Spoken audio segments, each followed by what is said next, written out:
तो फ्रेंड्स, अब हम बात कर रहे हैं नए चैप्टर के लिए।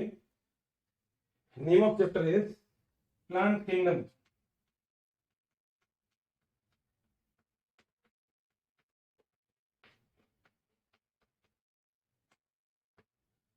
दोस्तों, कुछ ऐसा वर्ड जो लगभग सुना हुआ है हमारे पास, जो है किंगडम। हम लोगों ने पढ़ा था जब हमने टैक्सोनॉमी पढ़ी थी। Kingdom, phylum, class, order, family, genus and species. तो वही चीज है जिसे हम बोलते हैं प्लांट किंगडम। दोस्तों, अगर किंगडम की बात करते हैं तो प्लांट किंगडम बहुत डाइवर्स है। मैंने आपसे पहले भी बोला था कि हम लोगों ने बहुत सारी मिलियन ऑफ वैरायटी अभी तक सर्च कर ली है, और हम मिलियन ऑफ वैरायटी अभी सर्च कर रहे हैं। अगर हम प्लांट किंगडम के बारे में बात करें तो जो प्लांट किंगडम होता है, इसको फर्दर हम क्लासिफाइड कर सकते हैं दोस्तों दो पार्ट में। द वन इज क्रिप्टोगेम्स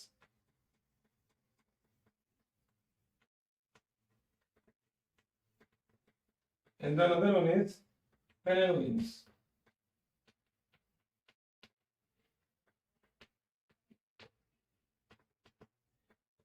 दोस्तों, क्रिप्टोगेम्स और फेनेरोगेम्स एक क्लासिफिकेशन होता है on the basis of flower and seed.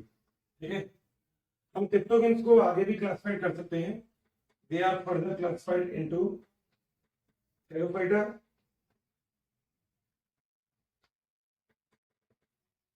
Bryophyta and pteridophyta.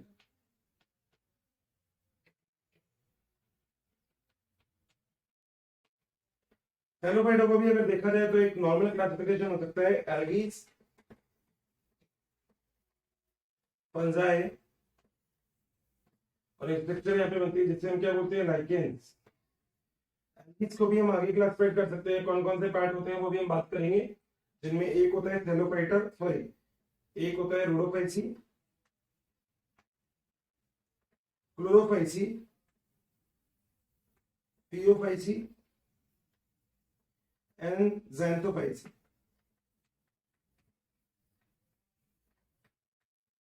ज़ैंथोफाइसी, ये नॉर्मल क्लासिफिकेशन है। दोस्तों, क्रिप्टोगेम्स के बाद दूसरी चीज होती है जिसके हम बोलते हैं फेनेरोगेम्स। फेनेरोगेम्स को हम फर्दर क्लासिफाइड करते हैं टू डिफरेंट टाइप में। The first one is gymnosperm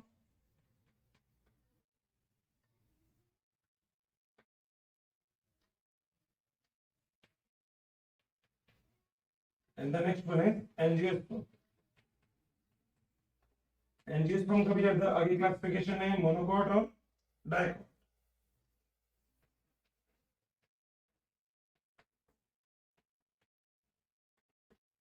ठीक है, ये तो ओवरऑल क्लासिफिकेशन। ठीक, हम लोग क्रिप्टोगेम्स और फेनेरोगेम्स को क्लासिफाइड करते हैं on the basis of seed और फ्लावर बिहेवियर प्लांट को लेके। तो क्रिप्टोगेम्स में जनरली एब्सेंट होता है, फेनेरोगेम्स में प्रेजेंट होता है। यहाँ पे जिम्नोस्पर्म और एंजियोस्पर्म में क्लासिफिकेशन होता है नेक्ड सीड और covered seed. Gymnosperm is the naked seed, और जो एंजियोस्पर्म होते हैं ये कैसे रखते हैं, कवर्ड सीड रखते हैं। That is the normal type of classification. सबसे पहले हम यहाँ पे बात करते हैं दोस्तों पर हमारी पहली चीज की, जिसका नाम है थैलोफाइटा के अंदर क्या, एल्गीज। तो हम डिस्कस करेंगे आज एल्गीज के बारे में। देखते हैं।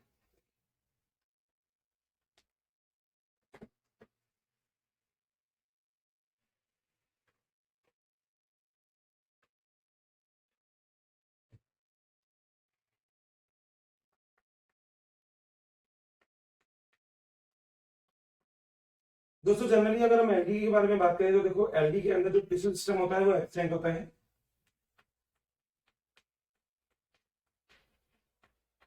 मोस्ट कॉमनली इसमें टिश्यू सिस्टम क्या होता है, एब्सेंट। एल्गीज में जनरली क्लोरोफिल जो होता है ये प्रेजेंट होता है। ग्रीन होते हैं ये, ग्रीन होता है क्योंकि इसमें क्या प्रेजेंट है, क्लोरोफिल। सही बात है। दोस्तों, एल्गीज की बात करें तो ये लाइकेंस भी बनाते हैं। एल्गी प्लस फंजाई जो एक स्ट्रक्चर होती है उसे हम क्या बोलते हैं, लाइकेंस। अगर एल्गीज के बारे में देखा जाए तो एल्गीज की जो स्ट्रक्चर होती है वो डिफरेंट डिफरेंट हो सकती है। जैसे कुछ एल्गीज जो होते हैं वो मिलते हैं फिलामेंट की फॉर्म में, दैट इज फिलामेंटस एल्गी।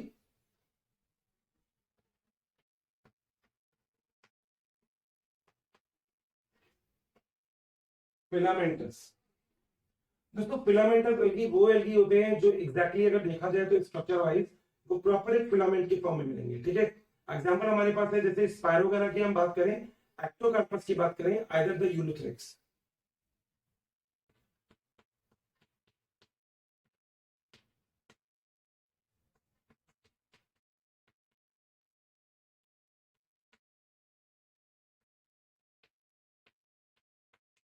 ये जो तीनों हैं, ये तीनों कैसे एल्गीज होते हैं? फिलामेंटस एल्गीज होते हैं। ठीक है, तो फिलामेंटस एल्गीज का कभी भी एग्जांपल हो तो आपको याद रखना है। दूसरी बात, कुछ ऐसे एल्गीज होते हैं तो दोस्तों होते हैं कॉलोनियल। कॉलोनियल अगर एल्गीज की बात की जाए तो कॉलोनियल एल्गीज के अंदर एक एग्जांपल है, that is the Volvox.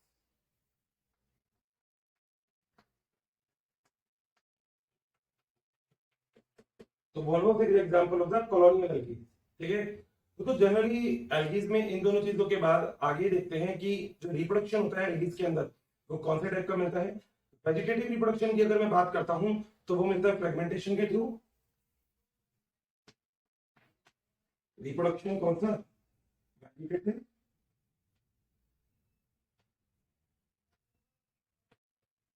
Fragmentation. और किसके अंदर मिलेगा फ्रेगमेंटेशन? यही तीनों जो एग्जांपल अभी भी आपने किए थे, यही तीनों एग्जांपल है जिसके अंदर फ्रेगमेंटेशन देखने को मिलता है। एसेक्सुअल रिप्रोडक्शन जो होता है वो जनरली आपको देखने को मिलेगा जूल स्पोर्स के थ्रू, जो देखने को मिलेगा आपको ब्राउन एल्गीज में। अगर दोस्तों हम एल्गीज की ओवरऑल बात करें तो यहाँ पे सेक्सुअल रिप्रोडक्शन मिलता है आइसोगेमस, एन आइसोगेमस और oogemus के। कौन कौन से हैं? आइसो, एन आइसोगेमस और oogemus। तो ये तीन चीजें हैं, आइसोगेमस, एन आइसोगेमस और oogemus। आइसोगेमस जनरली आपको मिलता है जो फ्लैजिलेटेड एल्गीज होते हैं ना, एग्जांपल यूलोथ्रिक्स, उसके अंदर यूलोथ्रिक्स किसका एग्जांपल है? आइसोगेमस का। दोस्तों एक और एग्जांपल है दैट इज यूडोरिया। यूडोरिया जो होता है, यूडोरियम, इसके अंदर एग्जैक्टली कौन सा मिलता है? एनाइसोगेमस। और oogemus का एग्जांपल है volvox, that is example of the oogemus। दोस्तों मेल और फीमेल की अगर बात की जाए तो जो फीमेल होता है ना वो एक्चुअली देखने को कैसे मिलता है? लार्ज, मगर वो होता है नॉन मोटाइल। ठीक है, एग्जांपल हम लोग उसका लिख सकते हैं oogoनियम। ठीक है, और अगर हम एंथीडियम की बात करें तो वो मेल होता है, मोटाइल होता है मेल। ठीक है, जनरली अगर एल्गीज की बात की जाए तो ये कुछ हेल्प भी करते हैं नाइट्रोजन फिक्सेशन के अंदर, अर्थ के ऊपर बेसिकली प्रोडक्शन करने का भी काम करते हैं, क्योंकि बहुत सारे एल्गीज को हम एज एन फूड की तरह भी यूज में लेते हैं। आपने सुना होगा सिंगल सेल प्रोटीन। कई बार ऐसा भी होता है कि एक सिंगल सेल से प्रोटीन को हम फॉर्म कर लेते हैं, जैसे स्पारुलिना होता है या फिर क्लोरेला। ये बहुत ही बेस्ट एग्जांपल है किस चीज के लिए? जिस कंडीशन में आपको किसी भी प्रोटीन को ऑब्टेन करना हो। दोस्तों कई बार हम एल्गीज के थ्रू एगार को भी ऑब्टेन करते हैं, तो इसके थ्रू दोस्तों एक चीज और ऑब्टेन होती है, इंपॉर्टेंट है एगार।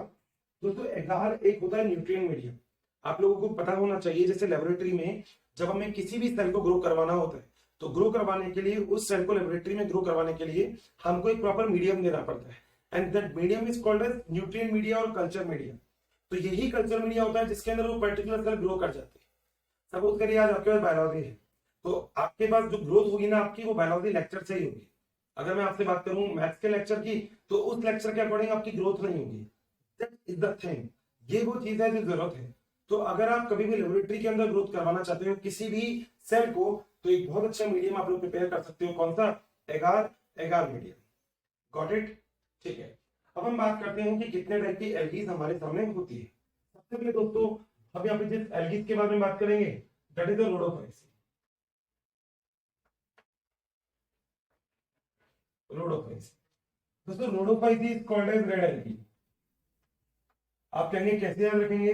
एक टीम आई थी जिसका नाम था राजस्थान रॉयल्स, तो राजस्थान रॉयल्स से आर से हो गया रोडोफाइसी, और रोडोफाइसी कैसी हो गई? Red algae. ठीक है, दोस्तों रोडोफाइसी जो होती है इसे हम जनरली क्या बोलते हैं? रेड एल्गी बोलते हैं, जैसा कि अभी तक हमने डायग्राम में देखा। बट अगर मैं एग्जैक्टली आपसे रोडोफाइसी की बात करूं तो इसके अंदर कुछ ऐसे पिगमेंट होते हैं जो बहुत जरूरी होते हैं।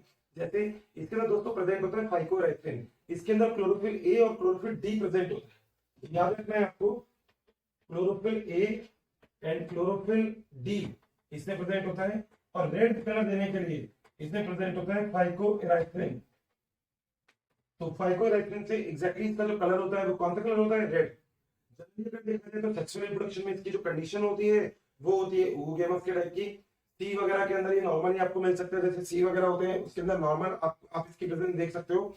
अगर आप बात करें तो इसके अंदर जो सेल वॉल होती है वो सेलुलोज और पेक्टिन की आपको मिलती है। तो सेल वॉल किसकी मिलती है? सेलुलोज एंड पेक्टिन, इसकी आपको इसके अंदर क्या मिलती है? Cell wall. तो दैट इज द रोडोफाइसी। याद रखिएगा रोडोफाइसी का एक कॉमन थिंग है, R for rhodophyceae, R for red, राइस्थन ऑयल्स। तो रोडोफाइसी का जो कलर होगा वो कैसा कलर होगा, रेड कलर होगा। सही बात है। दूसरी बात दोस्तों यहाँ पे एक दूसरी आती है जिसे हम बोलते हैं ग्रीन, और ग्रीन एल्गी कौन सी है, क्लोरोफाइसी। तो सेकेंड हमारे पास है यहाँ पे क्लोरोफाइसी।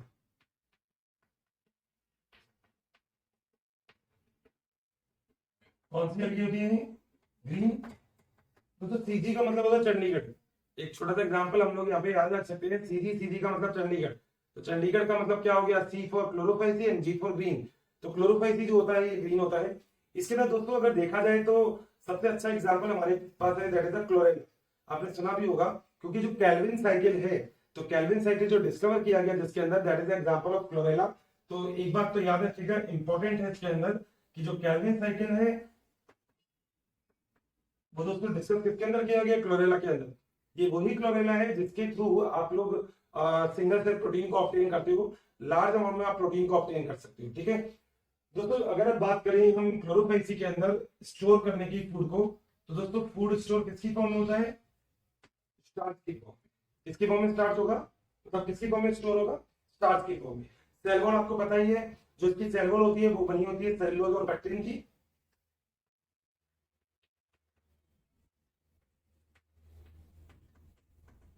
दोस्तों याद रखिएगा, जो इनर होगी ना वो तो बनी होगी सेलुलोज की, और जो आउटर बनी होगी वो किसकी बनी होगी, पैक्टिन।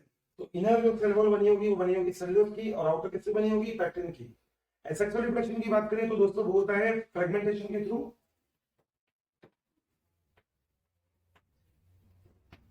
फ्रेगमेंटेशन के थ्रू सेक्सुअल रिप्रोडक्शन होता है। पिगमेंट्स की मैंने आपको बात कर ली, क्लोरोफिल ए होता है, क्लोरोफिल बी होता है इसके अंदर, chlorophyll a and chlorophyll b. Xanthophyll भी इसके अंदर मिलता है, कैरोटीन भी मिलते हैं इसके अंदर, ये सब चीजें इसके अंदर मिलती है, तो वो चीज तो नॉर्मल है। अगली तो नेक्स्ट हमारे पास एक और आता है क्लोरोफाइसी के पास, जिसका नाम होता है रोडोफाइसी, क्लोरोफाइसी, पियोफाइसी। दोस्तों पियोफाइसी का जो कलर होगा वो कैसा होगा, brown. Learning method is PB, Punjab. तो पंजाब से एक चीज हमको याद होगी, that is the phaeophyceae. Maximum अगर मैं पियोफाइसी की आपसे बात करूं तो जिस कंडीशन में मिलता है वो कौन सी कंडीशन होती है, मेराइन। ठीक है, तो कंडीशन कैसी होगी इसमें, मेराइन हैबिटेट में मिलेगा। कौन कौन से क्लोरोफिल प्रेजेंट होते हैं, chlorophyll a and chlorophyll c. Important है, याद रखिएगा, क्लोरोफिल ए और क्लोरोफिल सी। ठीक है, यहाँ पे जो सेलुलोज होता है और मैनिटोल होता है, इनकी जनरली जो लेयर होती है वो प्रेजेंट होती है। ठीक है दोस्तों, अगर इसकी बॉडी की बात करें तो तीन डिफरेंट पार्ट होते हैं इसके अंदर। जो प्लांट बॉडी होती है उसे हम बोलते हैं होल्ड फास्ट।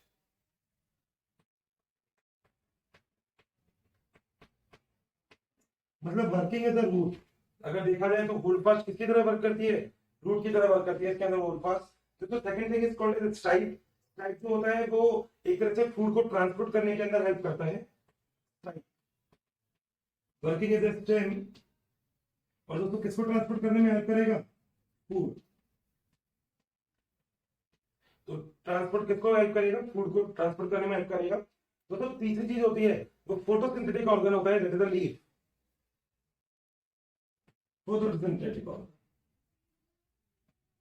तो इन तीन तरीके से हम इसको क्लासिफाइड कर सकते हैं। ठीक है, तीन तो चीज दोस्तों वो है जो हम लोगों को दी हुई है। बट एक बात और जो इसको और अलग बनाती है वो क्या, इसका चौथा पॉइंट, यानी कि चौथे टाइप की एल्गी जिसे हम क्या बोलते हैं, ज़ैंथोफाइसी। फोर्थ,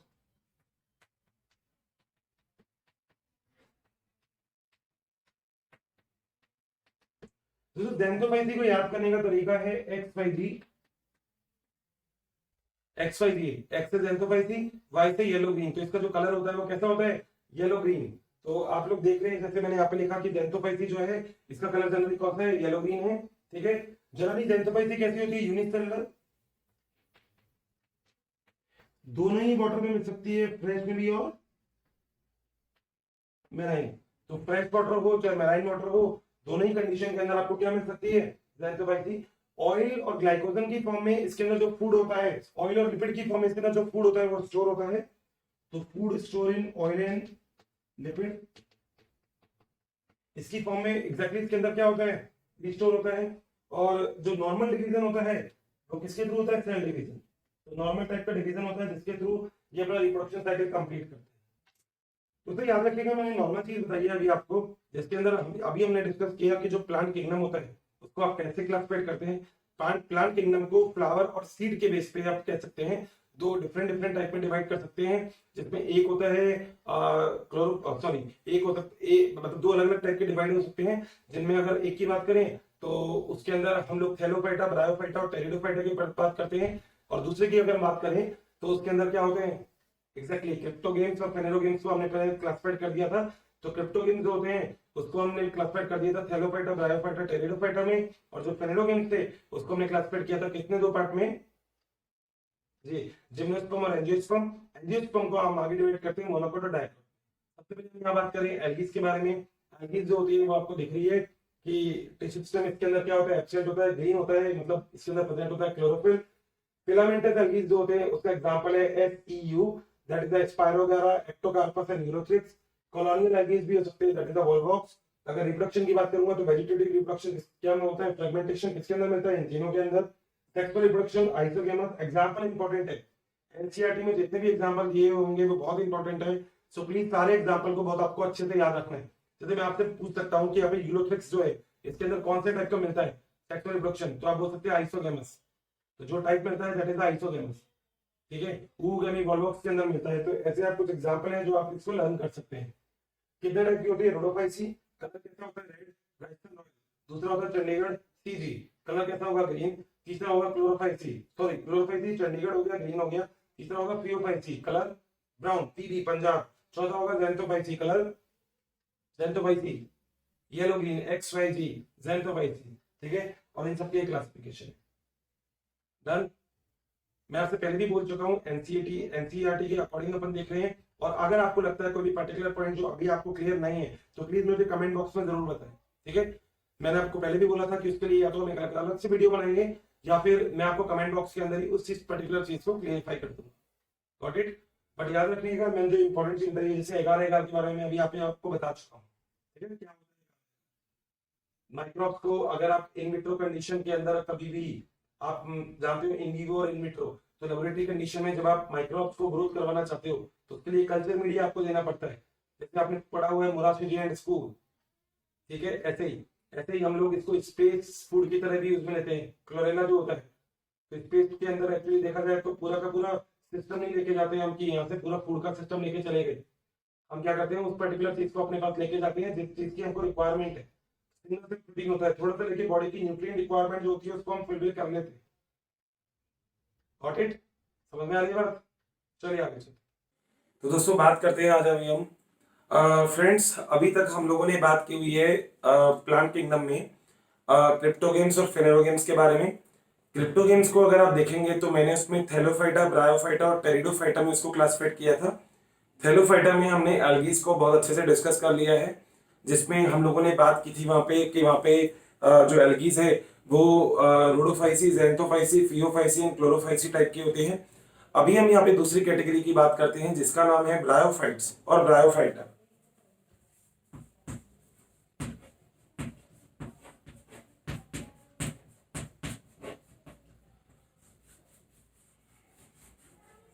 दोस्तों अगर हम ब्रायोफाइट्स के बारे में बात करते हैं तो पहली बात तो देखो मैं आपको ये बताना चाहता हूँ कि ब्रायोफाइट जो होते हैं ना वो सबसे पहले ऐसा माना गया था कि एक्वाटिक प्लांट थे, बट एक्वाटिक प्लांट होने के बाद वो धीरे धीरे लैंड के ऊपर प्रेजेंट हो गए, यानी कि लैंड के ऊपर मूव कर गए।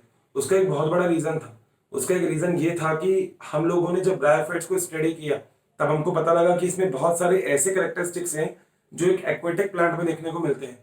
तो पहली बात तो ये क्लियर है हमारे सामने कि एक्वाटिक प्लांट के कैरेक्टरिस्टिक्स इसके अंदर होते हैं, तो इस वजह से हम इसको कुछ कुछ हद तक एक्वाटिक प्लांट की तरह बोलते हैं, और ये वाटर से लैंड वाले या टेरेस्ट्रियल एरिया में ट्रांसफर हुए हैं।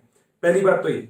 दोस्तों अगर हम बात करते हैं ब्रायोफाइट्स की, तो ब्रायोफाइट्स का स्टडी जब हम करते हैं तो उस ब्रांच ऑफ बायोलॉजी को हम बोलते हैं ब्रायोलॉजी।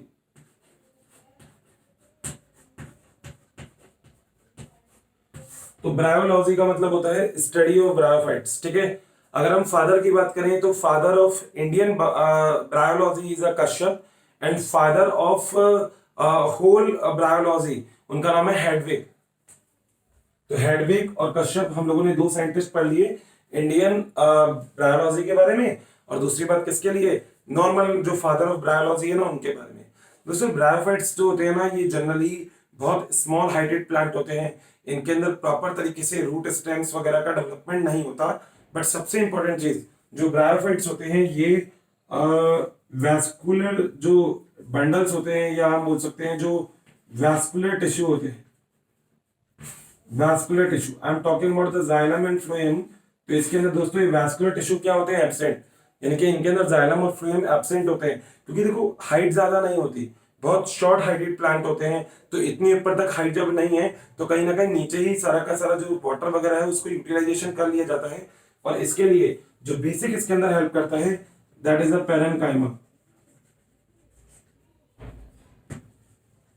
दोस्तों पैरेन्काइमा के बारे में हम लोग पढ़ चुके हैं कि P for parenchyma, P for packaging. तो parenchyma is the packaging tissue, मतलब सेल एक ऐसा सेल होता है जो पैकेजिंग वगैरह का काम करता है। याद करिएगा आपने जब एनाटॉमी की बात की थी तो एनाटॉमी में आपने दो टाइप की सेल क्लासिफाइड किया था, मेरिस्टेमेटिक और परमानेंट। तो परमानेंट में, सिंपल परमानेंट में आपने तीन सेल पढ़ा था, पैरेन्काइमा, कोलेन्काइमा, स्क्लेरेन्काइमा। तो P for parenchyma and P for packaging. तो पैरेन्काइमा का जो वर्क है वो किसका, पैकेजिंग का। तो यहाँ पे वाटर वगैरह की जो अवेलेबिलिटी करवाता है वो कौन है, पैरेन्काइमा ही है, क्योंकि यहाँ पे जाइलम और फ्लोएम जो होता है वो डेवलपमेंट नहीं होता। ठीक है दोस्तों, जनरली ये डैम्प, ह्यूमिड और शेडी प्लेसेस में प्रेजेंट होते हैं।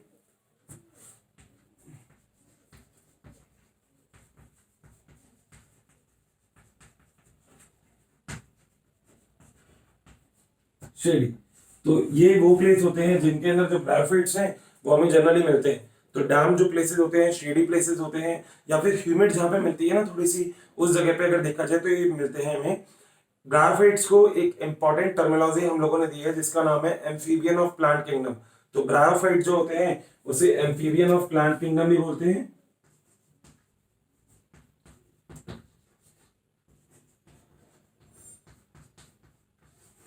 उसका रीजन क्या है, क्योंकि जो दोस्तों ब्रायोफाइट्स होते हैं ना ये क्या करते हैं कि वाटर को यूज में लेते हैं, क्योंकि एक प्रोसेस आपने पढ़ा होगा जिसका नाम है जूडियोगेमी। तो जूडियोगेमी के अंदर यही होता है कि हम लोग वाटर को यूज करते हैं, या प्लांट्स क्या करते हैं, वाटर को यूज करते हैं अपने किसी भी गैमेट्स को ट्रांसफर करने के लिए। तो that process is called as zooidogamy. तो इसके अंदर जूडियोगेमी जो प्रोसेस है वो प्रेजेंट होता है, तो इसलिए इसे एम्फीबियन ऑफ प्लांट किंगडम होते हैं, क्योंकि सेक्सुअल रिप्रोडक्शन के लिए ये कहीं ना कहीं वाटर जो होता है इसको यूटिलाइज करता है। दोस्तों इसके अंदर सेक्सुअल रिप्रोडक्शन के लिए दो टाइप के पार्ट होते हैं, एक मेल और एक फीमेल।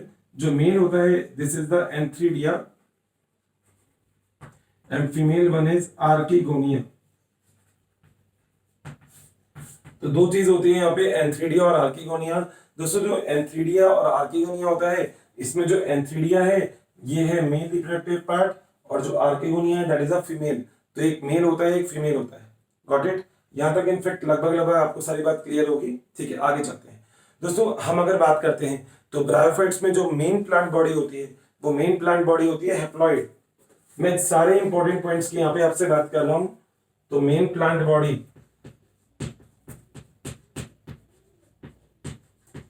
वो कैसी है,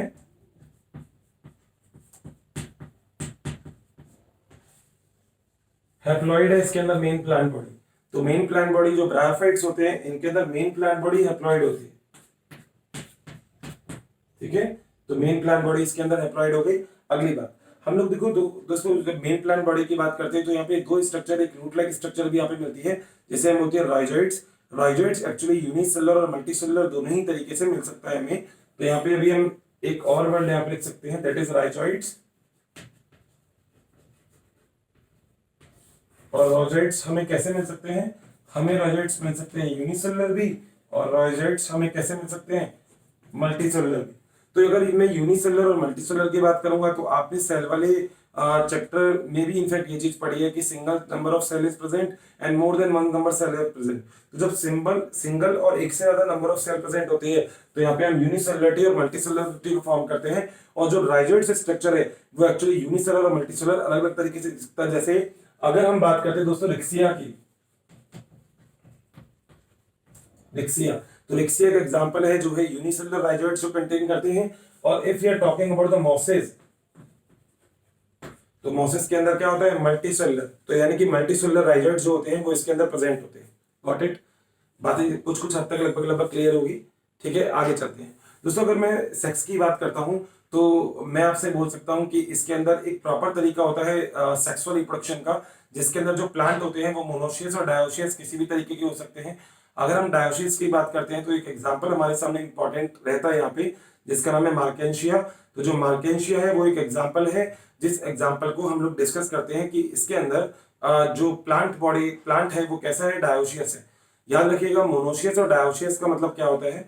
मोनोशियस का मतलब होता है ऐसे प्लांट जिसके अंदर मेल और फीमेल दोनों रिप्रोडक्टिव जो पैरामीटर होते हैं वो एक ही प्लांट बॉडी में प्रेजेंट होते हैं, जबकि डायोशियस के अंदर मेल अलग में होता है और फीमेल जो होता है वो किस में होता है, अलग में होता है। That is the basic difference. अगर हम लोग यहाँ पे ब्रायोफाइट्स को आगे क्लासिफाइड करें तो हम दो पार्ट में क्लासिफाइड कर सकते हैं। The first one is liverworts, the another one is liverworts and the another one is mosses। दोस्तों देखो लिवरवोर्ट्स की अगर बात की जाए तो best example of liverworts is marchantia. तो मार्केंशिया एक बेस्ट एग्जांपल है लिवरवोर्ट्स का।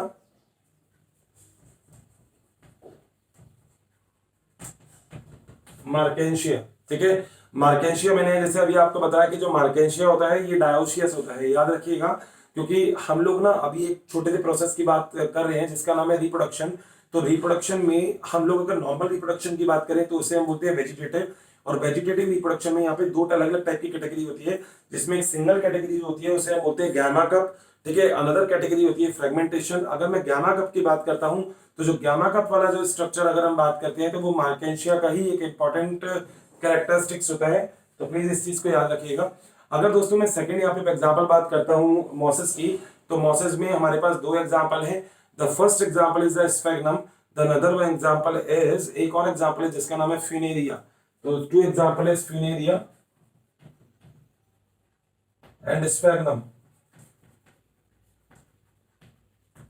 दोस्तों फ्यूनेरिया और स्फैग्नम की अगर हम बात करते हैं तो देखिए मैं आपसे एक चीज बोल सकता हूँ यहाँ पे कि जो फ्यूनेरिया और स्फैग्नम होते हैं ये स्फैग्नम को तो इनफेक्ट हम बहुत अलग अलग तरीके से यूज में लेते हैं, जैसे एंटीबायोटिक्स जो होती हैं उसके अंदर भी मतलब मेडिकल जो यूज होते हैं उसके अंदर भी हम इसको यूज में लेते हैं। इनफैक्ट इसकी बहुत बड़ी कैटेगरीज होती हैं जिनको अलग अलग तरीके से मेडिकल यूज में लिया जाता है। बट यहाँ पे हम लोग अगर ब्रायोफाइट्स की बात करें तो एक्चुअली ब्रायोफाइट्स के बाद क्या होता है, जो वाटर होल्डिंग कैपेसिटी है ना दोस्तों ये बहुत ज्यादा होती है। तो हम लोग एक बात लिखते हैं कि इनकी जो वाटर होल्डिंग कैपेसिटी है ये बहुत ज्यादा होती है। इसकी वजह से जब कभी भी हमें ट्रांसपोर्ट वगैरह में किसी भी प्लांट की वैरायटी को या किसी भी ऐसी चीज को जो मॉइस्चर वगैरह के अंदर ज्यादा लंबे टाइम तक सर्वाइव कर जाएगी उसको अगर हमें ट्रांसपोर्ट करना है तो हम उसको पूरी तरह से कवर कर देते हैं, और कवर करने के बाद अब हम उसे आगे भेज सकते हैं।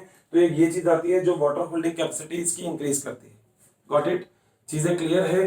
ठीक है दोस्तों, अगली बात अगर अगर हम यहाँ पे बात करते हैं तो ओवरऑल इसके अंदर जो रिप्रोडक्शन होता है उस रिप्रोडक्शन में स्पोर बनता है, और जिस स्पोर को हम मतलब इस तरीके से बोल सकते हैं कि जो जायगोट होता है वो आगे जाके स्पोर को डेवलप करता है।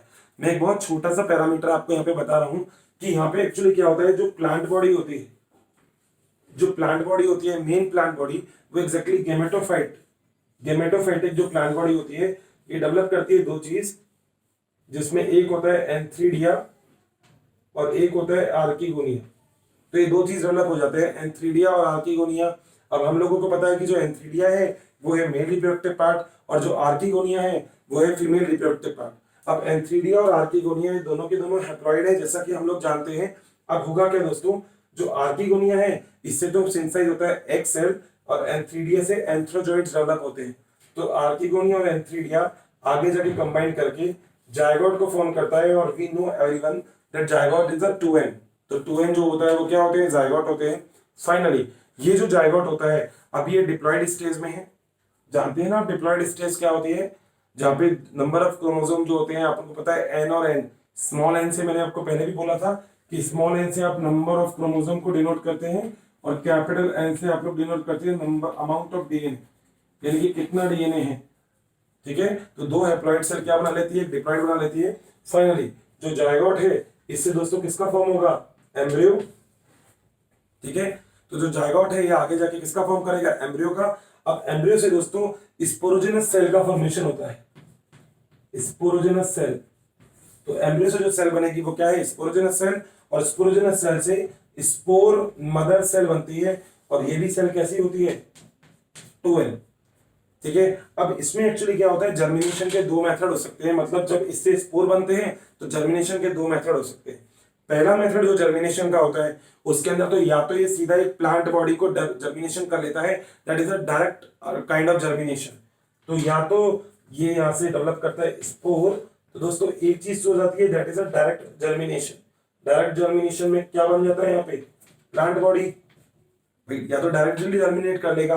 अगर डायरेक्टली जर्मिनेट नहीं करेगा तो दोस्तों जर्मिनेशन का एक दूसरा पैरामीटर भी यहाँ पे देखने को मिलता है, जिसमें एक स्टेज आती है that is called as protonema stage. तो एक और तरीका है कि या तो डायरेक्टली जर्मिनेशन हो जाएगा या फिर ये प्रोटोनिमा स्टेज के अंदर होगा। अब प्रोटोनिमा स्टेज जो होती है वो आप लोग बहुत अच्छे से डिस्कस कर चुके हैं कि प्राइमरी प्रोटोनिमा और सेकेंडरी प्रोटोनिमा होता है। सेकेंडरी प्रोटोनिमा प्राइमरी प्रोटोनिमा से ही डेवलप होता है, आगे सेम होता है, फिर आगे वापस से स्पोर डेवलप होते हैं, वो स्पोर फ्री होते हैं, नए प्लांट डेवलप होते हैं, सेम कंडीशन। इस तरीके से ये अपनी वैरायटीज को इंक्रीज करता रहता है। ओवरऑल मैं इस पूरे में आपको बता देता हूं अभी तक क्या थोड़ी सी बात हमने पढ़ी थी ब्रायोफाइट्स के बारे में। दोस्तों bryophytes amphibian of plant kingdom होते हैं।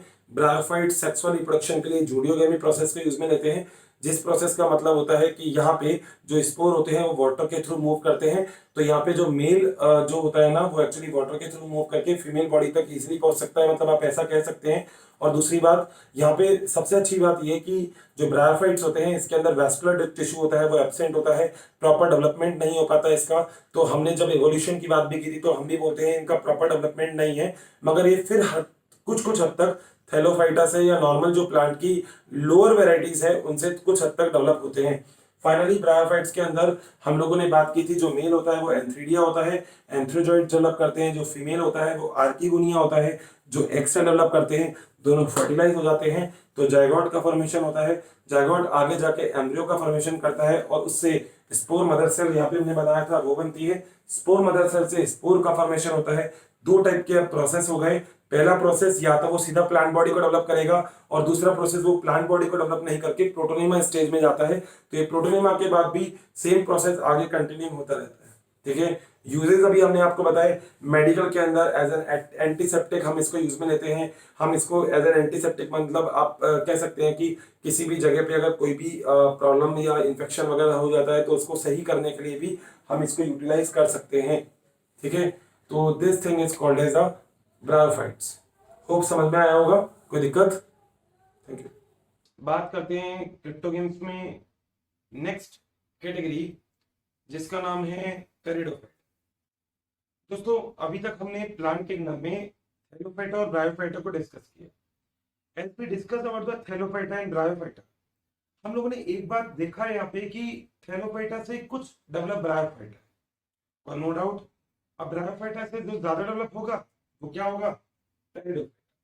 दोस्तों सबसे पहले तो टेरिडोफाइटा के कुछ नेम्स हैं, जैसे it is also known as reptile of plant kingdom.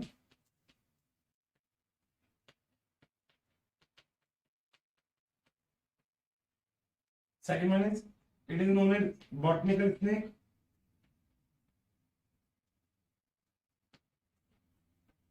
And another name is that is vascular cryptogamous.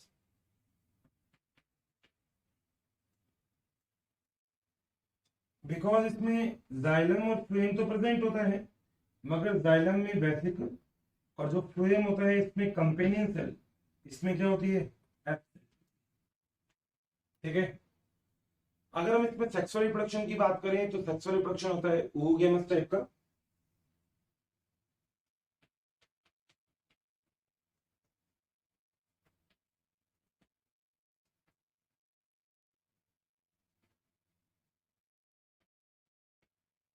oogamous। The next one is spores, दो टाइप के होते हैं, that is the homosporous and heterosporous.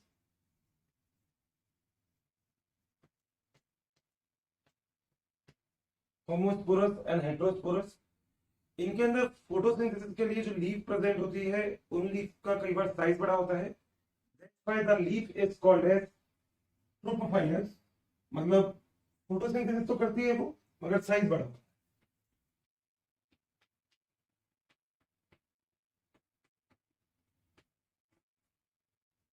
देखिए leaves होती है photosynthesis के लिए। Stem जो होता है वो इरेक्ट होता है, मगर स्टेम के साथ एक चीज और होती है, कई बार स्टेम अंडरग्राउंड होती है, that is called as rhizomes,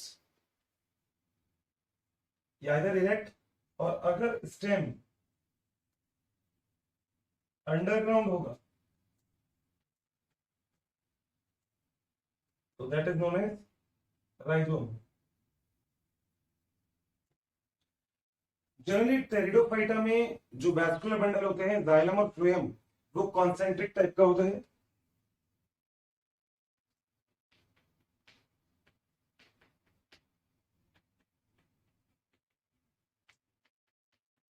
concentric type का।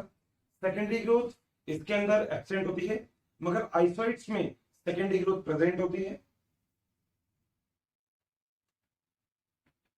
सेकेंडरी ग्रोथ क्या होगा इसमें? एब्सेंट। मगर एक एक्सेप्शन है, आइसोइड्स, इसके अंदर सेकेंडरी ग्रोथ क्या होती है? इसमें प्रेजेंट। जनरली कूल और डैम्प और शेडी प्लेसेस में मिलते हैं ये।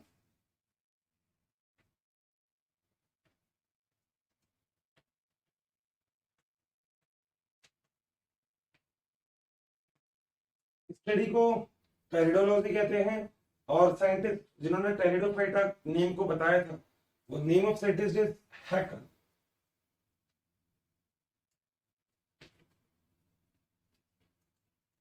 हैकर दोस्तों, जनरली मतलब अगर देखो ना तो पूरा का पूरा जो टेरिडोफाइटा है वो अपने आप में डेवलप है, मगर टेरिडोफाइटा क्रिप्टो गेम्स में सबसे ज्यादा डेवलप होता है। ठीक है, आप लोग समझ रहे होंगे क्रिप्टो गेम्स के बारे में मैं क्यों बोल रहा हूँ, क्योंकि जब हमने पूरी क्लासिफिकेशन की बात की है तो हमने एक बात देखी है कि क्रिप्टो गेम्स और फेनरो गेम्स में, क्रिप्टो गेम्स में थैलोफाइटा, ब्रायोफाइटा और टेरिडोफाइटा को जब हमने क्लासिफाइड किया तो यहाँ पे कुछ डेवलपमेंट हुआ है थैलोफाइटा और ब्रायोफाइटा से। अब देखा जाए तो अगर मैं जिम्नोस्पर्म की बात करूंगा तो वो फेनेरो गेम्स में है, मगर जिम्नोस्पर्म में भी वैस्कुलर बंडल प्रेजेंट होता है, मगर सेम उसके अंदर भी जाइलम और फ्लोएम में वेसिकल्स और कंपेनियल एब्सेंट होते हैं। ठीक है, तो this is all about the pteridophytes. अब हम बात करते हैं अपने अगले टॉपिक जिसका नाम है फेनेरो गेम्स। और फेनेरो गेम्स में हम किसकी बात करेंगे? एग्जैक्टली जिम्नोस्पर्म की। ठीक है, देख तो क्या हाल चाल है प्यारे बच्चों। बच्चों आज का जो टॉपिक है अभी हमारा इस लेक्चर का नेम है इस टॉपिक का जिम्नोस्पर्म। दोस्तों अभी तक हम लोगों ने क्रिप्टो गेम्स और फेनेरो गेम्स को क्लासिफाइड किया था। हम लोगों ने ये बात करी थी कि क्रिप्टो गेम्स और फेनेरो गेम्स, इनके पास जो बेसिक डिफरेंस होता है वो है डेवलपमेंट। कहीं ना कहीं जो फेनेरो गेम्स है ये क्रिप्टो गेम्स से ज्यादा डेवलप होते हैं। तो क्रिप्टो गेम्स को कंप्लीट करने के बाद, इसका मतलब थैलोफाइटा, ब्रायोफाइटा और टेरिडोफाइटा को कंप्लीट करने के बाद हम लोग अभी मूव करते हैं जिम्नोस्पर्म। दोस्तों सबसे पहली बात, अगर जिम्नोस्पर्म की स्टडी की बात की जाए, that process is called as जिम्नोस्पर्मोलॉजी।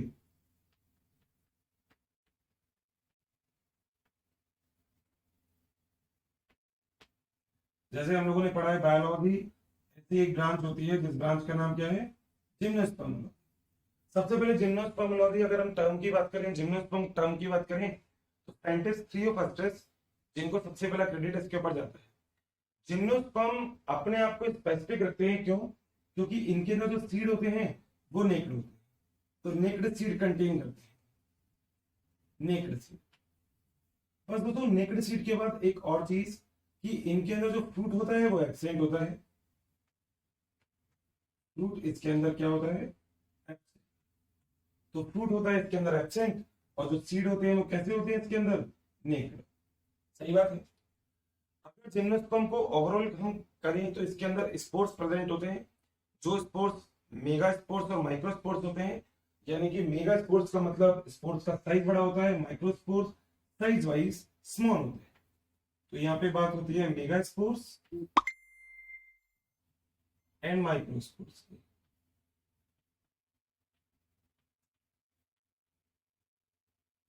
Mega spores and micro spores. ठीक है, नेक्स्ट थिंग दोस्तों, एक बात अगर हम लोग आप ध्यान से देख रहे हैं तो हम लोग ये कह सकते हैं कि जो जिम्नोस्पर्म होते हैं इनमें मेगा स्पोर्स और माइक्रो स्पोर्स के साथ साथ एक जो चीज जो जिम्नोस्पर्म को बहुत ही इंपॉर्टेंट बनाती है वो है फर्टिलाइजेशन, यानी कि जिम्नोस्पर्म का जो फर्टिलाइजेशन का प्रोसेस है इट इज आल्सो इंपॉर्टेंट। तो here we are talking about the fertilization process.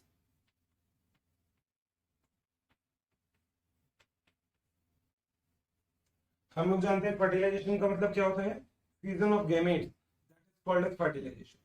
दो टाइप से फर्टिलाइजेशन होता है इसमें। फर्स्ट वन इज सिफोनोगेमी,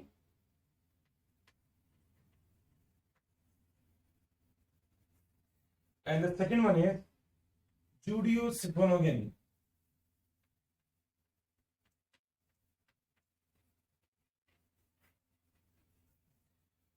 दोस्तों जुडियोसिफोनोगेमी में जो मेल है, the male are motile, but siphonogamy में मेल आर नॉर्मल।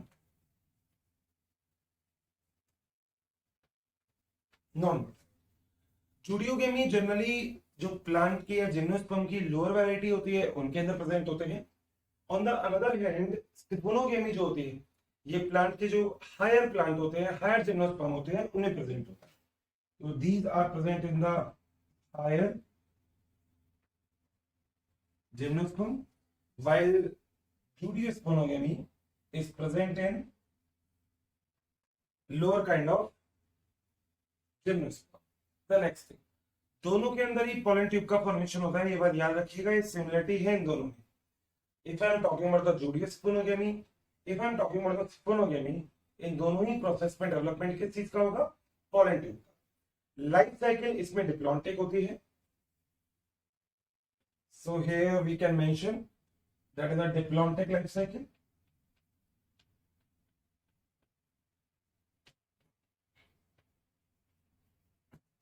स्पोरोफाइटिक जो होते हैं वो 2n होते हैं।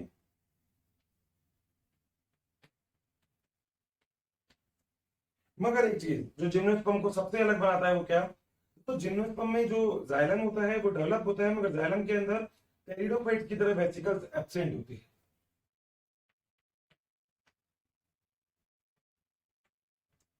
एब्सेंट, ठीक है। प्लांट की बात करें तो जो प्लांट की बॉडी होती है वो डायोसियस है।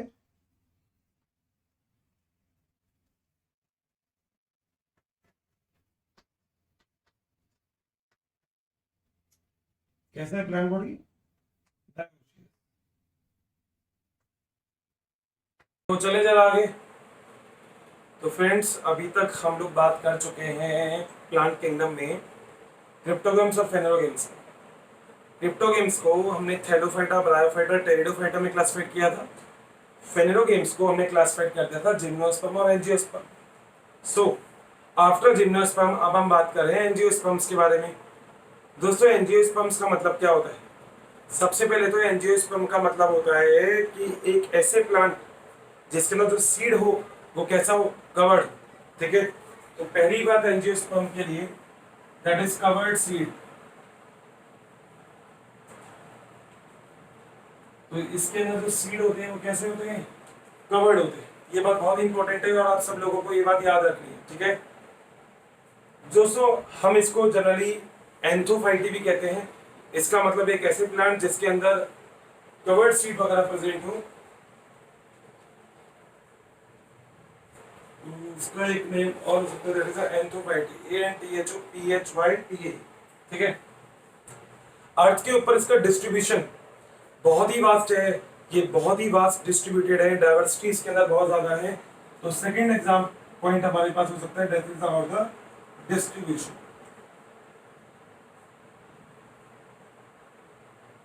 बहुत ही वास्ट डिस्ट्रीब्यूटिव वैरायटी है, ठीक है।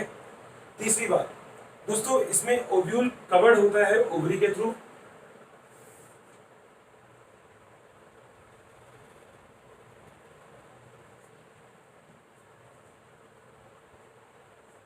ओवरी जाइलम के अंदर ट्रू वेसिकल्स प्रेजेंट होते हैं और इनफैक्ट इसके अंदर अगर मैं फ्लोएम की बात करूं तो मैं आपसे कहता हूं तो फ्लोएम होता है, उसके अंदर सीप ट्यूब और कंपेनियन सेल भी प्रेजेंट होते हैं।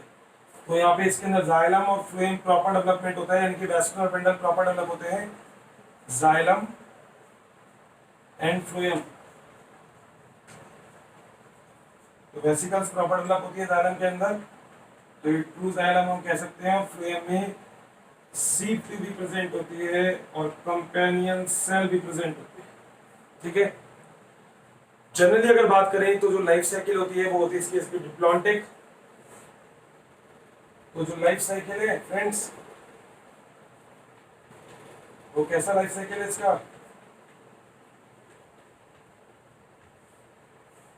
Diplontic type of life cycle.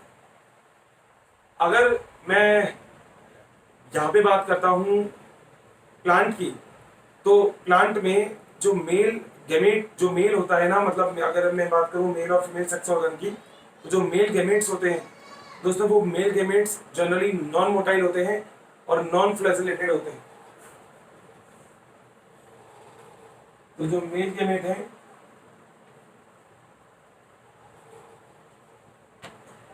ये non motile and non flagellated.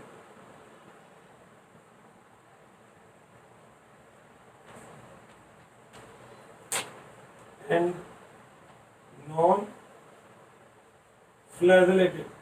ये बात आपको याद रखनी है कि मेल जो गैमेट्स होते हैं वो नॉन मोटाइल होते हैं और नॉन फ्लैजिलेटेड होते हैं। जनरली इसमें एंथ्रीडिया और आर्किगोनिया जो होते हैं, ये वो टाइप की स्ट्रक्चर जो होती है वो एब्सेंट होती है। तो हम ये भी कह सकते हैं कि जो एंथ्रीडिया एंड आर्किगोनिया है, इस टाइप की स्ट्रक्चर इसमें क्या होती है? एब्सेंट होती है। दोस्तों एंजियोस्पर्म्स में हम लोग इस एंजियोस्पर्म्स की वैरायटी को क्लासिफाइड कर सकते हैं दो सब ग्रुप्स में। और वो जो दो सब ग्रुप्स हैं उसमें पहला सब ग्रुप है that is the monocot, another sub group that is the dicot. तो on the basis of cotyledons हम लोग क्लासिफाइड करते हैं इसको मोनोकॉट में, और दूसरा यहाँ पे क्या हो जाता है? डाइकॉट। दोस्तों कॉटिलिडॉन आप लोग जानते हो क्या होता है ना, एक ऐसा मटेरियल होता है जिसमें रिजर्व फूड रखा रहता है, दैट इज कॉटिलिडॉन। मोनोकॉट की अगर बात करें तो जो मोनोकॉट का सीड होता है उसका कुछ कुछ जो डायग्राम होता है वो ऐसा होता है, और this is the diagram of the dicot seed.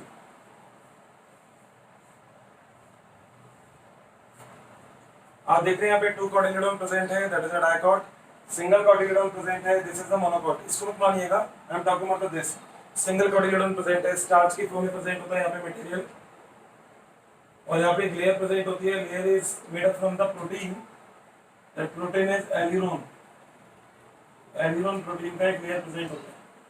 यहाँ पे दो कॉटिलिडॉन होते हैं, अपर पार्ट इज, यहाँ ये वाला पार्ट जो होता है इसे हम बोलते हैं प्लूम्यूल, नीचे वाले पार्ट को हम बोलते हैं रेडिकल। पढ़ा हुआ है आपने, यहाँ पे आपने पढ़ा हुआ है एपिकोटाइल और हाइपोकोटाइल, तो हम उसके बारे में बात नहीं करेंगे, आपने आगे वाले चैप्टर में उनको डिस्कस किया होगा। दोस्तों मोनोकॉट में सिंगल कॉटिलिडॉन आपको दिख रहा है, डाइकॉट में टू कॉटिलिडॉन है, that is the difference between monocot and dicot. Single cotyledon and two number of cotyledon. एक बात तो ये हो गई। अगली चीज दोस्तों, मोनोकॉट जो होती है ना, इसके अंदर जो रूट होती है वो मिलती है फाइब्रस। तो हम बोल सकते हैं यहाँ पे जो रूट होती है वो होती है फाइब्रस रूट। फाइब्रस रूट का मतलब होता है कुछ इस टाइप का root, this is the fibrous root. अगर प्लांट है तो ऐसा रूट है ना, ये फाइब्रस। टैप रूट का मतलब होता है कुछ ऐसा, this is a tap root. Primary secondary tertiary root के अंदर ये क्लासिफाइड होती है, tap root and fibrous root. Got it? अगली बात दोस्तों, यहाँ पे जो वैस्कुलर बंडल होते हैं वो वैस्कुलर बंडल होते हैं क्लोज्ड, और यहाँ पे जो वैस्कुलर बंडल होते हैं वो होते हैं ओपन। आप लोग जानते हो ओपन और क्लोज का मतलब क्या होता है? कैम्बियम का प्रेजेंट होना और कैम्बियम का एब्सेंट होना। डाइकोट के अंदर सेकेंडरी ग्रोथ होती है तो कैम्बियम प्रेजेंट है, कैम्बियम प्रेजेंट है तो वो वैस्कुलर बंडल ओपन है। ओपन का मतलब कोई नई चीज आ सकती है, गेट ओपन है मतलब कोई नया आ सकता है, तो इसका मतलब वैस्कुलर बंडल वो जो ओपन है। और क्लोज का मतलब जिसके अंदर कैम्बियम एब्सेंट है।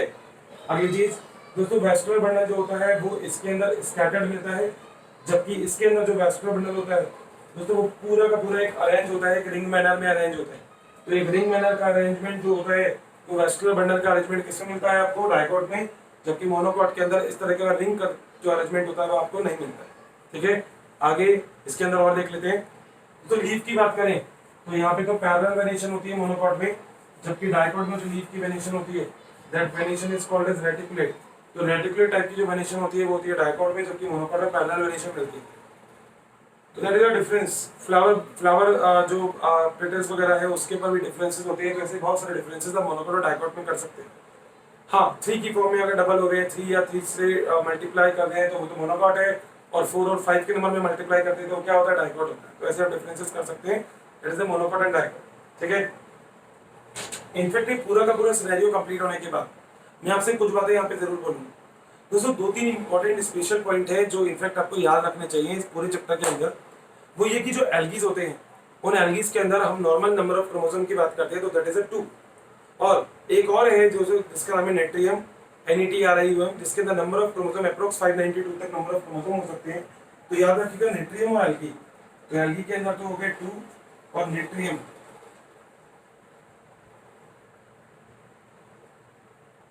के अंदर नंबर ऑफ क्रोमोसोम कितने हो गए, 592। सो दोस्तों आज हम अभी बात करते हैं एक और नए टॉपिक के बारे में। प्लांट किंगडम के अंदर एक पॉइंट और दे रखा है जिसका नाम है अल्ट्रेशन ऑफ जनरेशन। सबसे पहले हम बात करते हैं अल्ट्रेशन ऑफ जनरेशन क्या होता है। दोस्तों अल्ट्रेशन ऑफ जनरेशन का मतलब होता है कि किसी भी प्लांट का या किसी भी वेराइटी का एक प्रॉपर फेज के अंदर प्रेजेंट होना। इसका मतलब सबसे पहले हम यहाँ पे कुछ टर्मिनोलॉजीज के बारे में बात करते हैं जो टर्मिनोलॉजी इस पूरे प्रोसेस को समझने के लिए हमारे लिए जरूरी है। दोस्तों सबसे पहले आप लोगों को समझना होगा एक टर्म के बारे में, that term is called as gametes. दोस्तों गैमेट्स हमेशा हैप्लॉइड होते हैं और हम लोगों को पता है कि गैमेट्स क्या होते हैं। जैसे फॉर एग्जांपल ह्यूमन बीइंग है हम, तो हमारे अंदर जो स्पर्म सेल होगा और जो एग सेल होता है तो ये एग्जैक्टली क्या होते हैं, गैमेट्स। गैमेट्स जब फ्यूज होते हैं तो एक प्रोसेस होता है जिसे हम फर्टिलाइजेशन बोलते हैं। बट यहाँ पर हम उसी टर्मिनोलॉजी को एक और वर्ड में बोल सकते हैं जिसका नाम होता है सिंगैमी। सिंगैमी का मतलब होता है फ्यूजन। फ्यूजन का मतलब आप साइटोप्लाज्म और न्यूक्लियोप्लाज्म दोनों का फ्यूजन करते हो, this process is called as syngamy. And syngamy means fusion. दूसरा नेक्स्ट टर्मिनोलॉजी हमें यहाँ पे डिस्कस करनी है जिस टर्मिनोलॉजी का नाम है मियोसिस। दोस्तों हम लोगों ने ना दो टर्मिनोलॉजी पढ़ी, एक टर्मिनोलॉजी होती है माइटोसिस और एक होता है मियोसिस। माइटोसिस का मतलब क्या होता है, मैंने आपको पहले भी बोला है कि आपकी बॉडी के अंदर एक तो सेल होता है वो जो नॉर्मल सेल है, and normal cell is called as somatic cell. Plant में भी सेम होगा क्योंकि प्लांट भी तो एग्जैक्टली लिविंग ही है। तो एक सेल तो होता है सोमैटिक सेल और दूसरा सेल होता है जिससे हम बोलते हैं सेक्सुअल सेल। सोमैटिक सेल जो होता है वो सोमैटिक सेल हमेशा जिस टाइप का डिवीजन शो करता है the division is called as mitosis division. But अगर आपकी बॉडी में कोई सेक्सुअल सेल प्रेजेंट है तो दोस्तों जो वो डिवीजन कॉल करेगी the division is called as meiosis. और मियोसिस को हम लोग एक वर्ड बोलते हैं that this process is called as reductional division. Reductional division का मतलब क्या होता है कि इसके अंदर या इस टाइप के डिवीजन में अगर आपके पास कोई भी एक पेरेंट सेल है और वो parent cell to daughter cell में डिवाइड होती है तो पेरेंट सेल के अंदर अगर क्रोमोसोम के नंबर 2n है, याद रखिएगा स्मॉल n का मतलब होता है number of chromosome and capital N is equal to number of DNA। तो अगर यहाँ पे 2n सेल है तो ये n और n में डेवलप हो जाएगा। This cell is called as diploid cell क्योंकि इसके अंदर नंबर ऑफ सेल 2n है। This cell is called as daughter cell and daughter cell is haploid cell क्योंकि इसके अंदर नंबर ऑफ सेल कैसे हैं, n है। That is a difference between haploid and diploid cell. एक पॉइंट तो हमारे पास ये हुआ। अगली बात दोस्तों, प्लांट के अंदर दो फेज हमने पढ़ी थी जिनमें से एक फेज हमने पढ़ी थी स्पोरोफाइटिक फेज। जनरली अगर हम बात करते हैं स्पोरोफाइटिक फेज की तो जो स्पोरोफाइटिक फेज होती है ये फेज एक ऐसी फेज होती है जो किसी भी प्लांट को डेवलप करने के लिए इंटरमीडिएट की फॉर्म में जरूरी होती है। अब जब हम पूरे अल्ट्रेशन ऑफ जनरेशन यानी कि प्लांट के पूरे लाइफ साइकिल प्रोसेस की बात करते हैं तो 3 टाइप के प्रोसेस हम इसमें शो करते हैं जो प्लांट यूज करता है दोस्तों। जिसमें जो पहला लाइफ साइकिल है that is a haplontic, second one is diplontic and third one is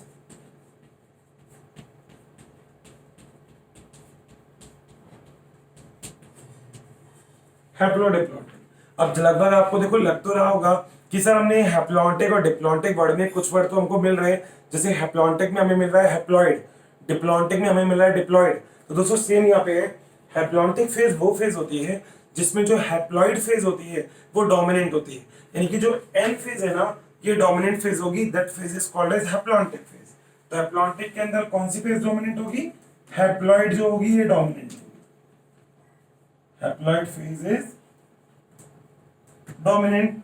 अगर हम बात करते हैं डिप्लॉइडिक की, तो दोस्तों जो डिप्लॉइड फेज है ये कैसी होगी इसमें, डोमिनेंट। ठीक है, हैप्लोडिप्लॉइडिक की बात करते हैं तो हैप्लॉइड और डिप्लॉइड दोनों ही फेज इसके अंदर डोमिनेंट की तरह शो करती है। यानी कि इसके अंदर आप ऐसा डिफरेंस नहीं बोल सकते कि ये पर्टिकुलर हैप्लॉइड है या ये पर्टिकुलर डिप्लॉइड है। अब पहली बात है हैप्लॉइडिक लाइफ साइकिल। पहली बात देखो, साइकिल का मतलब क्या होता है, जो फर्स्ट और लास्ट एक ही हो, दैट इज अ साइकिल। मान लीजिए मेरे पास अभी 100 रुपीज है और मेरे पास 5 स्टूडेंट्स हैं, तो मैं मेरे 100 रुपीज को एक स्टूडेंट को देता हूं, तो वहां पे ऐसे सर्किल होके मेरे पास वापस आ गया, that thing is called as cycle. But cycle का मतलब क्या होता है, फर्स्ट और लास्ट जब एक ही पर्सन होता है, that is a cycle. Same अगर हमको साइकिल को डिनोट करना है तो दोस्तों हम एक सर्किल से इस साइकिल को डिनोट कर सकते हैं। तो this is a cycle for haplontic, this one is cycle represent the diplontic and this another one is responsible for haplodiplontic. तो मैंने 3 साइकिल अभी आपके सामने ड्रॉ किए हैं, जो एक हैप्लॉन्टिक को शो करता है, सेकंड डिप्लॉन्टिक को शो करता है एंड थर्ड हैप्लोडिप्लॉन्टिक को शो करता है। सबसे पहले हम बात करते हैं हैप्लॉन्टिक की। देखिएगा दोस्तों, एक पॉइंट तो क्लियर है, हैप्लॉन्टिक फेज में जो हैप्लॉइड फेज होगा वो बड़ा होगा, डिप्लॉइड फेज होगा वो स्मॉल होगा। इसका मतलब हम लोग ऐसा बोल सकते हैं कि बताइएगा कि यहां से लेकर और यहां तक का जो भी फेज है ये नो डाउट कैसा होगा, हैप्लॉइड। बात सही है, ठीक है। मैं अगर ऐसे डिप्लॉन्टिक को भी मेजर करना चाहूं तो बताइएगा जरा, मैं ऐसे कर सकता हूं क्या दोस्तों? डिप्लॉन्टिक के अंदर अगर मैं बात करता हूं थोड़ा सा डिफरेंट करने के लिए, यहां से लेकर यहां तक जो फेज है वो कैसा है, डिप्लॉइड। यानी कि यहां पे बात होगी 2n की और यहां पे बात किसकी होगी, n की। बात क्लियर है, ठीक है। हम लोगों ने जो टर्मिनोलॉजी बोली है उसको याद रखना। मैंने अभी तक आपको क्या बोला कि अल्टरेशन ऑफ जनरेशन का मतलब प्लांट की पूरी लाइफ साइकिल में उसका हैप्लॉइड और डिप्लॉइड में कन्वर्ट होना या हैप्लॉइड और डिप्लॉइड का बनना, this process is called as alteration of generation. अब अल्टरेशन ऑफ जनरेशन प्लांट में एनसीईआरटी के अकॉर्डिंग हम लोग 3 टाइप से पढ़ते हैं। The first one is haplontic, diplontic and haplodiplontic. दोस्तों इन सबसे पहले हम लोगों ने टर्मिनोलॉजी की बात की थी, जिनमें एक टर्मिनोलॉजी थी गेमेट्स। गेमेट्स का मतलब ऐसी सेल जो सेक्सुअल रिप्रोडक्शन या जो फर्टिलाइजेशन करने के लिए रिस्पॉन्सिबल होती है, this cell is called as gametes. और गेमेट्स मैक्सिमम हमेशा कौन सा होगा, हैप्लॉइड। जब गेमेट्स फर्टिलाइज करेगा तो क्या फॉर्म होता है, जायगोट।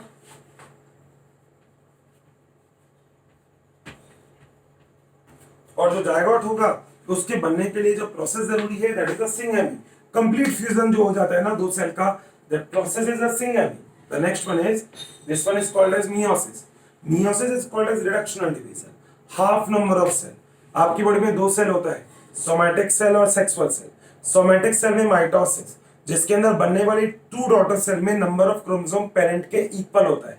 बट अगर हम बात करते हैं यहाँ पे मियोसिस की, तो बनने वाला जो डॉटर सेल है उसके अंदर पेरेंट से जो क्रोमोसोम के नंबर होते हैं वो कैसे होते हैं, हाफ होते हैं। दोस्तों मियोसिस 2 टाइप से होता है, एक होता है मियोसिस फर्स्ट और इसके बाद जो होता है वो होता है मियोसिस सेकंड। तो मियोसिस सेकंड में कुछ ऐसा हो जाता है, ठीक है। This is the meiosis second. मैं सेल डिवीजन में आपको बताऊंगा ये, बाकी आपने पढ़ रखा है कि मियोसिस फर्स्ट जो होता है ये तो रिडक्शनल होता है, जिसके अंदर क्रोमोसोम के नंबर डॉटर सेल में पेरेंट सेल से हाफ हो जाते हैं। मगर जो मियोसिस सेकंड होता है उसको हम बेसिकली इक्वेशनल डिवीजन बोल सकते हैं, एज माइटोसिस की तरह ही होता है, क्योंकि इसमें बनने वाली जो डॉटर सेल है वो पेरेंट सेल के इक्वल होती है। देख सकते हैं आप, इसे और इसे इक्वल है, this is the meiosis second, और इसे और इसे अनइक्वल है, हाफ है, that is the meiosis first. That why meiosis first is a reductional division. Complete meiosis के थ्रू हम लोगों के पास 4 सेल बनती है, इसका मतलब 4 डॉटर सेल बनती है। बात सही है, कोई डाउट है यहां तक? कंफर्म 100%? दिक्कत हो तो कमेंट बॉक्स में लिख देना। हमेशा बोलता हूं कमेंट बॉक्स है आपके पास, अब लिख सकते हैं वहां पे, तो लिखना जरूर, ठीक है। इंतजार है मुझे आपके हर एक फीडबैक का। चाहे वो अच्छा हो चाहे वो बेकार हो, बट मेरे लिए वो बहुत प्रीशियस है, बहुत इंपॉर्टेंट है आप लोगों का फीडबैक, तो प्लीज दीजिएगा जरूर मुझे।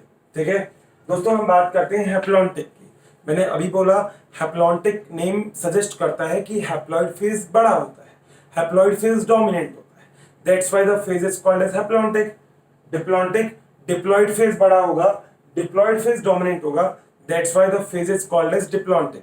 तो यहाँ पे हम अब रिप्रेजेंट करते हैं हैप्लॉन्टिक और डिप्लॉन्टिक को। आप अगर ऊपर मेरे यहाँ पे डायग्राम देख रहे हैं तो उसमें आप दोस्तों देखो एक चीज देखोगे कि एग्जैक्टली मान लीजिए अगर कभी भी कोई भी गैमेट्स या कोई भी स्पोर प्रेजेंट है तो वो स्पोर कैसे करेंगे। मान लीजिए आपके पास यहाँ पे मैं भी 4 से कहीं से तो स्टार्ट करूंगा, तो मैं 4 स्पोर की बात करता हूं and these are called as spore. ठीक है, जब 2 स्पोर हैं तो आपस में फर्टिलाइज करेंगे, यानी कि फर्टिलाइज करने से पहले ये स्पोर्स फर्टिलाइज करने से पहले एग्जैक्टली अगर देखा जाए तो गैमेटोफाइट्स में अपने आप को कन्वर्ट करेंगे। इसका मतलब एक फेज इनके बाद जो आएगी दैट इज अ गैमेटोफाइट, और गैमेटोफाइट के थ्रू एग्जैक्टली ये गैमेटोजेनेसिस करेंगे। इसका मतलब हम अगर एग्जैक्टली बोले तो ये क्या काम करेंगे, फॉर्मेशन ऑफ गैमेट्स, यानी कि अभी जो हमारे पास स्पोर प्रेजेंट है ये सारे स्पोर गैमेट्स का फॉर्मेशन करेंगे। अब मान लीजिए जब गैमेट्स का फॉर्मेशन हो गया तो 2 गैमेट्स के फॉर्मेशन होने के बाद एक प्रोसेस यानी कि आपको फ्यूजन करना है, that fusion is called as syngamy. तो यहाँ पे एक प्रोसेस होता है जिसे हम बोलते हैं सिंगेमी, मैं एस से डिनोट कर रहा हूं। ठीक है, तो एस का मतलब क्या हो गया, syngamy.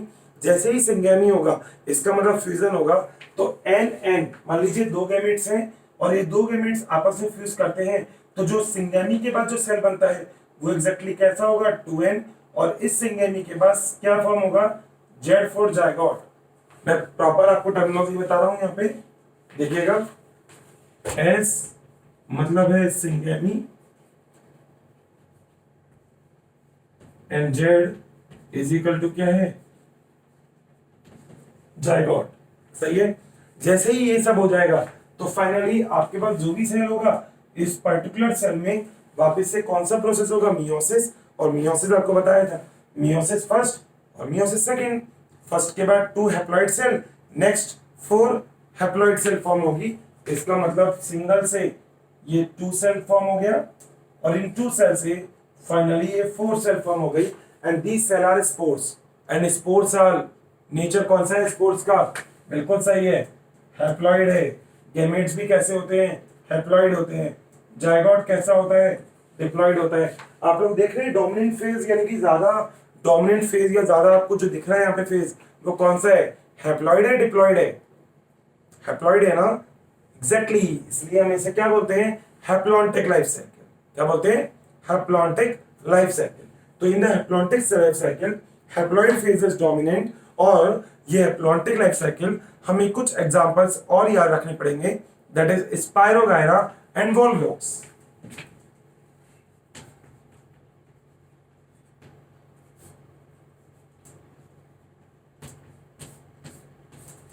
This is for the haplontic life cycle. Second हम बात करते हैं, प्रोसेस आपके नीचे है जिसका नाम क्या है, डिप्लॉन्टिक लाइफ साइकिल। दोस्तों डिप्लॉन्टिक लाइफ साइकिल में क्या होगा, एग्जैक्टली जो डिप्लॉइड फेज होगी वो डोमिनेंट होगी और हैप्लॉइड फेज होगी वो स्मॉल होगी। अब यहाँ पे देखो बात कर लेते हैं वापस से, मान लीजिए स्पोर्स प्रेजेंट है। ठीक है, अब स्पोर्स एग्जैक्टली जो प्रोसेस करेंगे वो क्या होगा, सिंगेमी, और सिंगेमी के बाद मान लीजिए ये प्रोसेस मैं यहाँ पे आपको बता रहा हूँ, that is a syngamy. Syngamy हो गया। जैसे ही सिंगेमी प्रोसेस होगा एग्जैक्टली फॉर्मेशन किसका होगा, जायगोट का।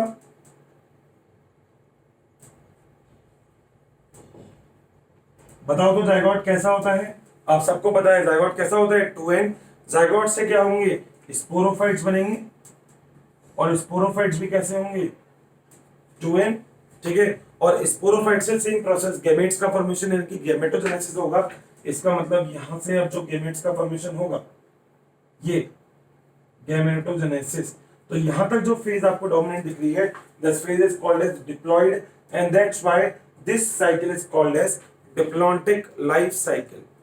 जनरली जितने भी एंजियोस्पर्म और जिम्नोस्पर्म होते हैं आपको यही लाइफ साइकिल देखने को मिलता है, यानी कि most of the angiosperm and gymnosperm. तो जिम्नोस्पर्म और एंजियोस्पर्म मैक्सिमम जो लाइफ साइकिल देखने को मिलेगा वो कौन सा लाइफ साइकिल होगा बताइएगा? तो that is a diplontic life cycle. Third one is which is called as haplodiplontic life cycle. जैसा कि नेम सजेस्ट कर रहा है, हैप्लॉइड और डिप्लॉइड दोनों ही फेज इक्वल होगी, क्योंकि दोनों ही नेम है यहाँ पे।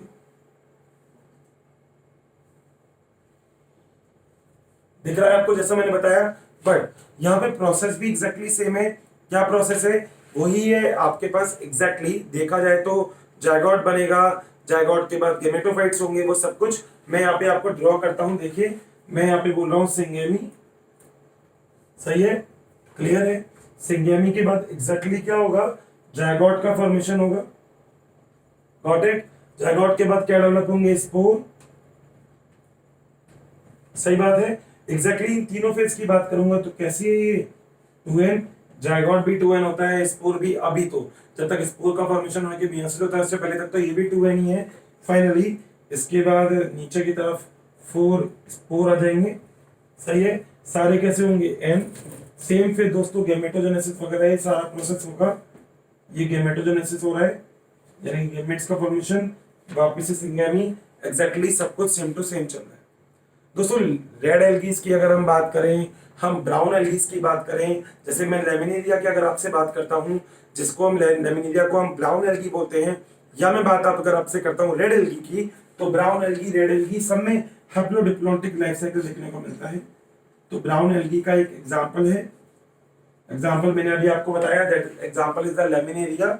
एक हम लोग रेड एल्गी की बात करते हैं, रेड एल्गी, ठीक है। तो इसके अलावा एक और एल्गी होती है, that is Alva green algae, जिस एल्गी के अंदर इसी टाइप का यानी कि हैप्लोडिप्लॉन्टिक टाइप का ही लाइफ साइकिल आपको देखने को मिलता है, दैट इज अल्वा एल्गी। तो ये बेसिकली लाइफ साइकिल है, that is alteration of generation. 1 minute का रिकैप लेता हूं मैं इसमें, सुनिएगा। हम लोगों को बात करनी है प्लांट के अंदर जनरेशन को डेवलप होने के लिए कौन कौन सी फेज आ रही है, that is alteration of generation. 3 type की अल्टरेशन ऑफ जनरेशन होती है, पहला हैप्लॉन्टिक, डिप्लॉन्टिक, हैप्लोडिप्लॉन्टिक। बट उससे पहले हम लोगों को समझना होगा गेमेट्स क्या होते हैं। हैप्लॉइड होते हैं गेमेट्स, सेक्सुअल सेल जो होती है वो गेमेट्स को ही रिप्रेजेंट करती है। गेमेट्स में फ्यूजन होता है, उसे हम फर्टिलाइजेशन बोलते हैं। सिंगेमी भी एक ही प्रोसेस होता है जिसको हम फ्यूजन बोल सकते हैं, किन्हीं भी 2 सेल का, ठीक है। सिंगेमी से पहले प्लाज्मोगेमी भी आता है, फंजाई में हमने पढ़ा है, प्रोसेस सेम होता है। अगली मियोसिस, एक ऐसा डिवीजन जो सेक्सुअल सेल या जर्मिनल सेल या जर्मलाइन सेल में होता है, जिनमें बनने वाली डॉटर सेल के अंदर number of chromosome parent cell के इक्वल होते हैं। मियोसिस 2 प्रोसेस में होता है, meiosis first, meiosis second. Meiosis first में 2 सेल, मियोसिस सेकंड में आगे जाके कितनी सेल बनती है? 4 सेल बनती है, सही है। 3 टाइप के लाइफ साइकिल, जिसमें हैप्लॉइड फेज डोमिनेंट और हैप्लॉन्टिक, डिप्लॉइड फेज डोमिनेंट और डिप्लॉन्टिक, और हैप्लॉइड और डिप्लॉइड दोनों लगभग इक्वल होते हैं, that is a haplodiplontic life cycle. Got it? तो ये आपको यहाँ पे दिख रहा है, ठीक है। कोई भी डाउट हो, मैं आपसे पहले भी बोल चुका हूं, if you have any kind of doubt in any kind of place, in any kind of terminology, then please मुझे कमेंट बॉक्स में जरूर लिखिएगा, ठीक है। जरूर लिखिएगा, जरूरी है, क्योंकि मैं आपसे पहले भी बोल चुका हूं, single question is important for us. एक क्वेश्चन भी जरूरी है, और लेक्चर बना दूंगा मैं आपके लिए, इजंट मैटर। बट अगर आपको कोई भी डाउट है तो उस डाउट को क्लियर करेंगे, ठीक है। कंफर्म, मेरा और आपका यहाँ पे होना, आपका मुझे देखना, मेरा आपको पढ़ाना, दोनों इफेक्टिव होने चाहिए। तो कोई ऐसा क्वेश्चन नहीं हो, क्योंकि क्रैश कोर्स है, हम थोड़ा सा स्पीड से चलेंगे, बट कोई ऐसा क्वेश्चन नहीं हो कि आपके माइंड से स्लिप हो गया या आपको लगे कि ये नहीं हो रहा, तो प्लीज मुझे कमेंट बॉक्स में पूछिएगा जरूर, ठीक है। Thank you so much. तो फ्रेंड्स चैप्टर अभी हमारा पूरा हुआ है सेल। अब क्यों ना हम लास्ट ईयर वाले जो कुछ क्वेश्चन हैं वो कुछ क्वेश्चन को जरा एक बार रिवाइज कर लेते हैं, और इनफैक्ट देखते हैं कि एग्जैक्टली कितनी चीज़ें हमारे माइंड में क्लियर है। मैं ऑप्शन बोलने की जरूरत नहीं है, क्योंकि इनफैक्ट अगर आप क्वेश्चन पढ़ेंगे या सुनेंगे तो आपको समझ में आ जाएगा। पहला क्वेश्चन है दोस्तों AIPMT 2008 का, दैट इज पॉलीजोम्स की जो स्ट्रक्चर होती है वो कौन सी होती है। राइबोसोम में याद रखिएगा, प्रोकैरियोट के अंदर हमने पॉलीजोम्स बनाया था, mRNA के ऊपर डिफरेंट टाइप ऑफ राइबोसोम्स हमने अटैच कर दिए थे। नेक्स्ट दोस्तों, क्वेश्चन एक ये है कि जो मिडिल लैमेला होता है वो किससे बना होता है? दोस्तों कैल्शियम पैक्टेट, बिल्कुल सही है। अगली बात दोस्तों, power house of the cell कौन सा होता है? ऑप्शन बोलने की जरूरत है क्या? नहीं ना? क्या आंसर? माइटोकॉन्ड्रिया। ठीक है। एक क्वेश्चन 2010 का है कि टू प्लांट सेल जो होती है, दो प्लांट सेल, उसमें एक प्लांट सेल से दूसरे प्लांट सेल में जो चैनल होता है वो उस चैनल को हम क्या बोलते हैं? बता दीजिए। प्लाज्मोडेस्मेटा, बिल्कुल सही। अगला क्वेश्चन दोस्तों, राइबोसोम सिंथेसाइज कहां होते हैं? राइबोसोम्स, सही है, nucleolus. Next question,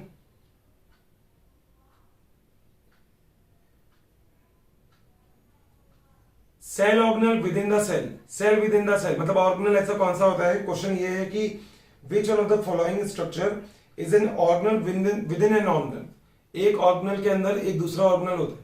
option one is endoplasmic reticulum, mesosome, peroxisome and ribosome. Yes, ribosome. The next one is 2013 में पूछा गया है कि जो प्लांट सेल होती है उसमें क्रोमैटिड्स, क्रोमैटिन किससे बने होते हैं? दोस्तों DNA, RNA, histone and non histone protein से। मैं आपसे पहले भी बोला था एक चीज, क्या क्रोमोसोम के अंदर आरएनए प्रेजेंट होता है क्या? आरएनए क्रोमोसोम में, बताइए होता है या नहीं होता है? सोचिएगा। होता है दोस्तों, नीचे एक स्ट्रक्चर बताई थी न्यूक्लियोलस, वहां पे प्रेजेंट होता है वो। अगली चीज, बैक्टीरिया के अंदर माइटोकॉन्ड्रिया की तरह वर्क कौन करता है? ऑप्शन बोलने की जरूरत है क्या? बोल देता हूं, राइबोसोम, न्यूक्लियोइड, सेल वॉल और मीसोसोम। आंसर इज मीसोसोम, बिल्कुल सही। वाटर को कौन स्टोर करके रखने का काम करता है? वैक्यूल, बिल्कुल सही। डीएनए किसमें प्रेजेंट होता है, नहीं होता है? राइबोसोम, न्यूक्लियस और माइटोकॉन्ड्रिया और क्लोरोप्लास्ट। राइबोसोम में नहीं होता है, बिल्कुल सही। अगला, फ्लैटेड स्टैक लाइक स्ट्रक्चर क्या होती है? थाइलाकोइड मिलकर क्या बनाता है बताओ तो? ग्रेना और ग्रेनम, बिल्कुल, लाइट रिएक्शन होती है वहां पे। अगला, एक्रोसेंट्रिक, किलोसेंट्रिक के बारे में बात क्लियर है, मैं इसके बारे में क्वेश्चन नहीं पूछ रहा आपसे। पॉलीजोन्स के बारे में वापस से एक क्वेश्चन आया है 2015 एआईपीएमटी में। आरएनए कहां सिंथेसिस होता है, पता है आपको?